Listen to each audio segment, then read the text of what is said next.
चलिए आगे बढ़ते हैं। सरकार बनने के बाद पहली बार बिलासपुर के दौरे पर पहुंचे सीएम सुखविंदर सिंह सुक्खू ने कहा है कि बिलासपुर मंत्रिमंडल में शामिल होगा। ये किसने कहा कि नहीं होगा? लोकसभा चुनाव के लिए हिमाचल में कांग्रेस भी तैयार है और सरकार भी तैयार है। आपको बताते चले कि इस दौरान सीएम के साथ बिलासपुर से कांग्रेस के एकमात्र विधायक राजेश धर्मानी साथ थे। सरकार बनने के बाद पहली बार बिलासपुर के दौरे पर पहुंचे मुख्यमंत्री सुक्खू ने कहा कि बिलासपुर मंत्रिमंडल में शामिल होगा। ये किसने कहा कि ये नहीं होगा? लोकसभा चुनाव के लिए हिमाचल में कांग्रेस भी तैयार है और सरकार भी तैयार है।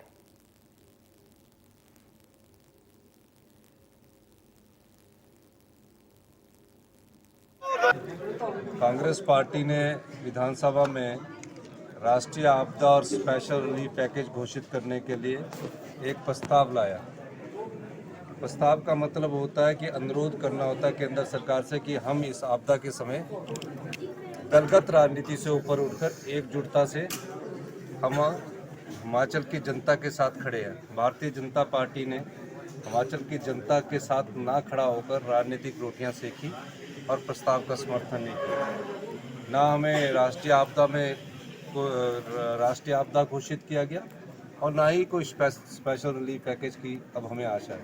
लेकिन जो हमने क्लेम किया है 12,000 करोड़, जो कि हमारा अधिकार बनता है, जिसका बजट में प्रोविज़न है, उस क्लेम की हम उम्मीद कर रहे हैं कि हमें जल्दी 12,000 करोड़ में से अगर हमें जल्दी ही क्लेम का जो उनकी नियमों के अनुसार होता है, यानी कि कहीं भी राज्य में आपदा आ जाए उसमें नुकसान का एक क्लेम का केंद्र सरकार का एक मैनुअल बना होता है, उसके अनुसार हमारा क्लेम जो बनता है वो हम चाह रहे हैं।